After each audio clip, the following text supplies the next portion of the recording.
주님께서 반복하고 강조하신 그런 말씀이 쭉 계속 이어지고 있습니다.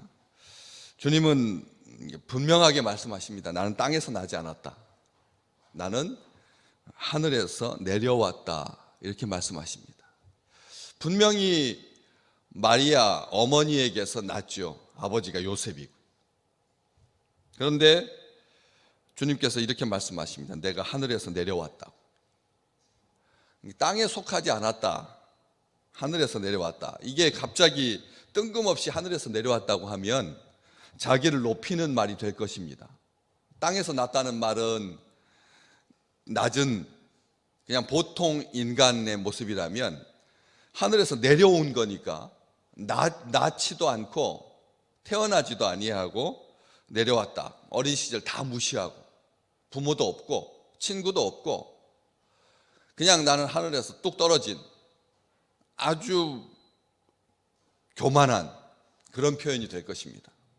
그런데 앞에서부터 쭉 이렇게 이야기하시는 내용을 보시면 31절도 그렇고요. 하늘에서 이 유대인들이 열심히 있는 사람들이 인용했던 그 만나 이야기, 하늘에서 그들에게 떡을 주어 먹게 하였다. 성경에 기록된 대로 자기들이 하늘 이야기를 먼저 했습니다. 그리고 우리 주님께서 정정해 주셨죠. 모세가 너희에게 하늘로부터 떡을 준 것이 아니다. 내 아버지께서 너희에게 하늘로부터 참떡을 주셨다. 하늘로부터 이야기가. 그리고 또 33절에 하나님의 떡, 하늘에서 내려서 세상에 생명을 주는 것. 이렇게 하늘 이야기, 그리고 썩지 아니할 양식을 영생하도록 있는 양식을 위해서 해라. 이런 전체의 이야기의 맥락 가운데서 주님께서 하늘로부터 내려왔다. 이렇게 하시니까 앞에서 하늘로부터 내려오는 것은 하늘의 떡, 그리고 참떡, 만나, 하나님의 떡, 생명의 떡, 영생하도록 있는 양식. 이런 모든 이야기의 뉘앙스, 문맥 하시는 이야기의 흐름에 비추어 봤을 때 이것은 교만한 말이 아닌 거죠. 자기 자신을 떡으로 나는 생명의 떡이다 라고 하는 것을 말씀하시면서 나는 하늘에서부터 내려왔다 이렇게 말씀하고 계시는 것입니다. 그래서 내가 하늘에서 내려온 것, 이것은 주님께서 뭐라고 말씀하시냐면 내 뜻을 행하려고 내려온 것이 아니라 나를 보내신 이의 뜻을 행하려고 내려왔다 이렇게 말씀하십니다. 주님께서 하늘에서 내려오신 것은 자기 뜻이 아니었다. 아버지 하나님께서 나를 보내셨다.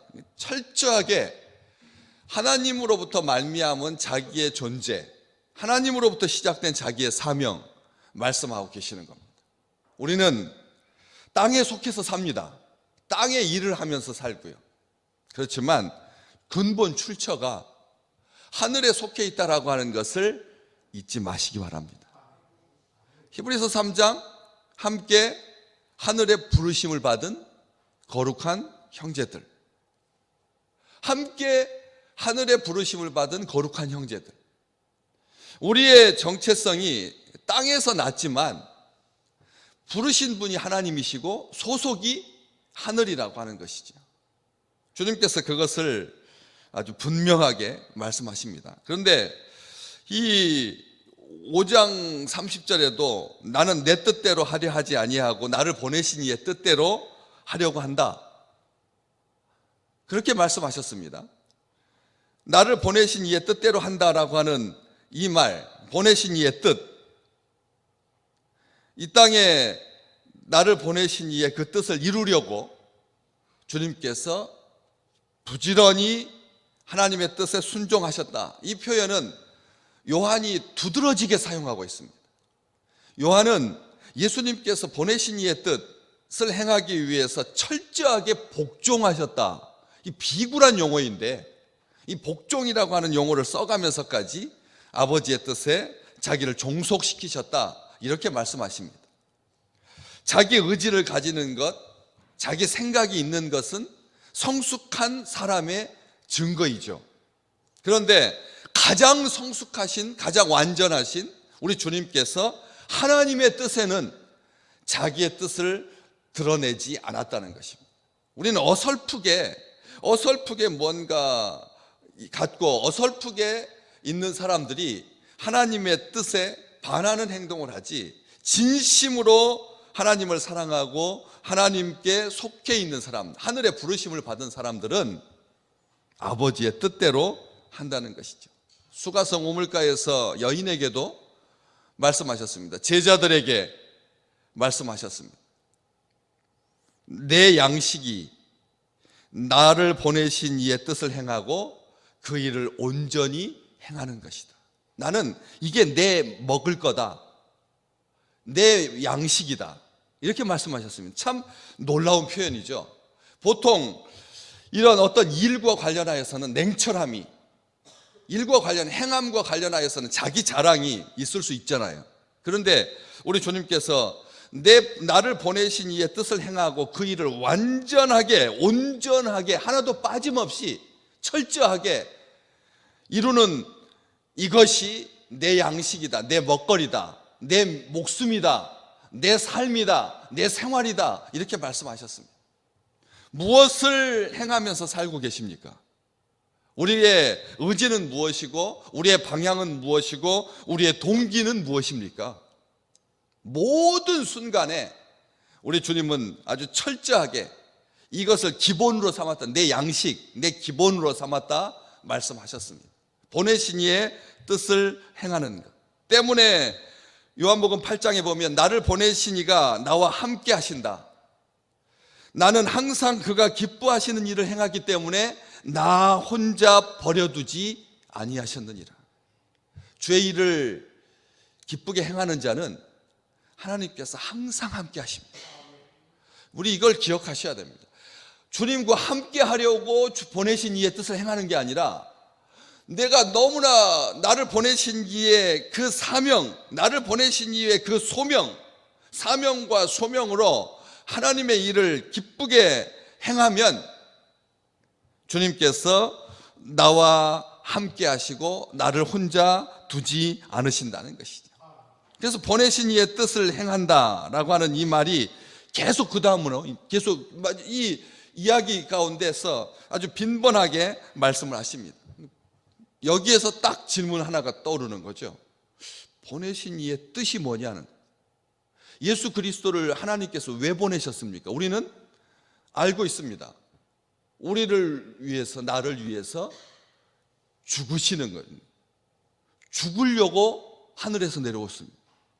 죽으려고 하늘에서 내려오셨습니다. 여러분, 말이 됩니까?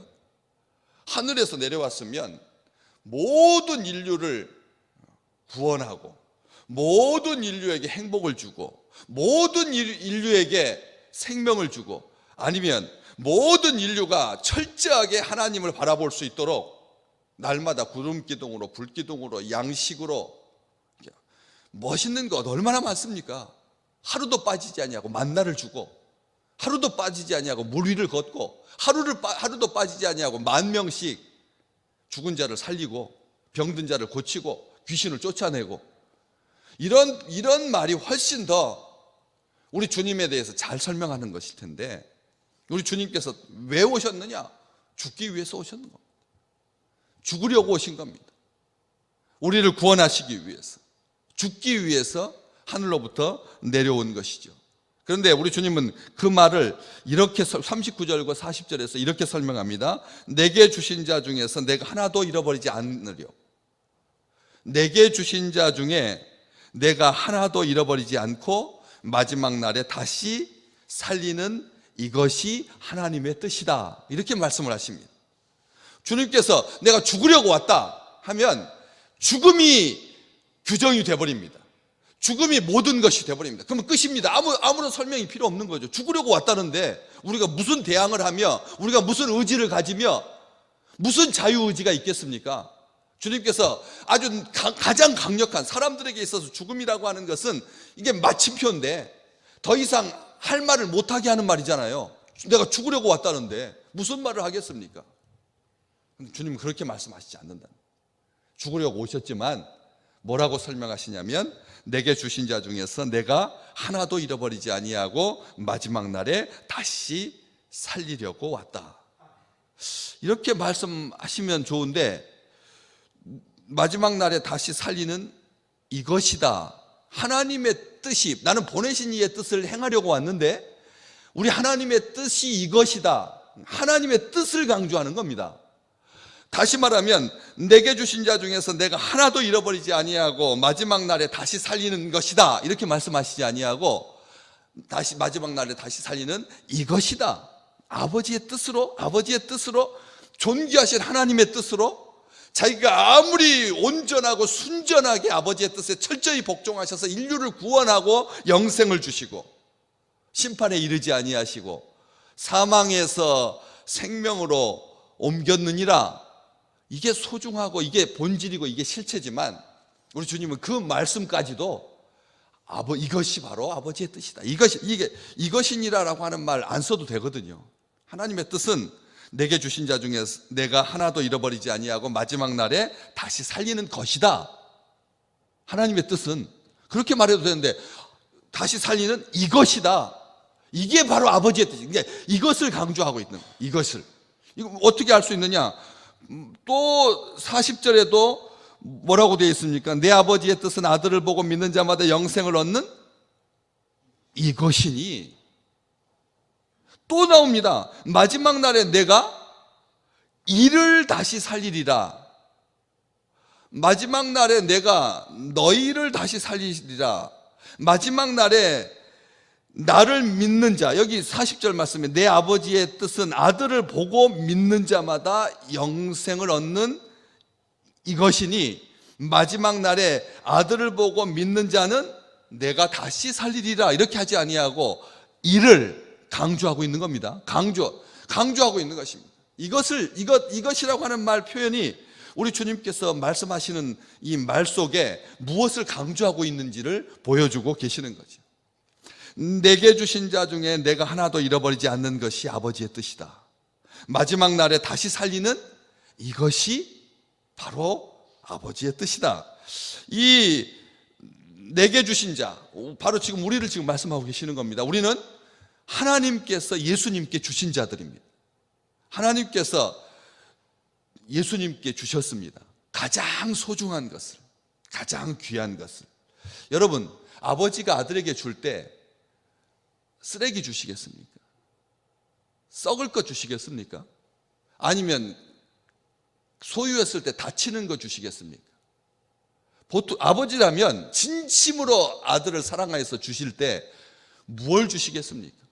아들을 위한 것, 아들을 사랑하는 것, 썩지 아니할 것, 선한 것, 영원한 것, 본질적인 것, 궁극적인 것, 최고의 것. 왜? 하나님이 자기 아들 하나밖에 없는 아들 예수에게 주는 거니까 가장 좋은 것을 아들에게 주실 것입니다. 우리는 이 주님께서 하신 이 말 속에 우리가 그냥 하나님의 형상을 닮은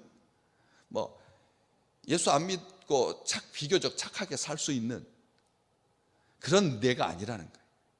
안 믿어도 우리는 예수 안 믿었어도 나는 내 성품이 비교적 착해서 선하게 살 수 있는 이런 그냥 보편적인 그냥 사람인 하나님의 형상을 닮은 그런 존재가 아니라 주님께서 말씀하셨어요. 내 사람이라는 거죠. 우리는 아버지 하나님이 나에게 주신 자라는 거예요. 그 중에서 내가 나를 강조하고 계시면서 하나도 잃어버리지 않는다. 한 명도 우리 주님께서 포기하지 않으신다. 한 사람도 멸망하게 하신다. 어제도 말씀 나누셨습니다. 내게 오는 자는 37절 말씀에 내가 결코 내쫓지 않는다. 내게 오는 자는 내가 내쫓지 않는다. 여기는 내게 오는 자라고 했으니까 굉장히 의지적인 우리의 의지가 강조되어 있는, 우리는 로봇가 아닌 거죠. 하나님께서 보냈으니까 무조건 우리는 손 놓고 있고 하나님께서 일을 옮기든 저렇게 옮기든 하나님께서 마음대로 하시는 이런 존재가 아닙니다. 의지를 가지고 분명하게 우리의 존재감을 걸고 우리의 결심과 우리의 각오, 우리 주님께서 그걸 존중해 주십니다. 그냥 창세전에 택했기 때문에 너희들은 꼼짝달싹할 수 없다, 이걸 말씀하시는 것이 아니라, 우리는 하나님께서 아들에게, 예수님께 주신 자지만 우리 주님은 먼저 말씀하셨습니다. 내게 오는 자, 그 위에 아버지께서 내게 주신 자라고 하는 말이 분명히 단서로 있지만, 그럼에도 불구하고 우리는 의지를 가지고 주님께 온 자인데, 주님께 가다라고 하지 아니하고 오다라고 했습니다. 여긴 거죠, 여기. 우리가 예수님께서 멀리 계시고 우리가 거기를 구원의 여정을 따라서 찾아가는 그런 인생이 아니라, 우리 주님께서 여기 계신데 그게 그 중에서 하나도 잃어버리지 않는다. 마태복음 18장에서 여기 있는 작은 자 중에 하나라도 잃는 것은 아버지의 뜻이 아니다 라고 말씀하셨습니다. 이게 우리 주님께서 매사에 아버지의 뜻 이야기하면서, 우리는 보통 하나님의 뜻하면 우주적인 광활한 거대한 최고의 아주 궁극의 뭐 이런 생각하기 쉬운데, 아버지의 뜻은 조그만 어린 생명도 잃어버리는 것, 멸망하는 것, 홀대당하는 것, 죽는 것 원치 않으신다는 겁니다. 북중 접경 지역을 흐르고 있는 그 두만강과 압록강에 겨울에 탈북하다가 죽어가지고 얼어서 시신으로 그렇게 있는 사진들 얼마나 우리가 빈번하게 봅니다. 이것은 아버지의 뜻이 아니라는 겁니다. 하나님께서 방치하신 것이 아니라, 하나님께서 왜 저렇게 저걸 그냥 두나, 이런 생각을 하기 전에 그것은 아버지의 뜻이 아닌 겁니다. 사람들이 완악하고 사람들이 범죄하고 사람들이 죄악을 저질러서 그런 일이 발생하는 것이죠. 주님께서 마지막 날에 다시 살리는 것, 우리는 이 소망으로 살지요.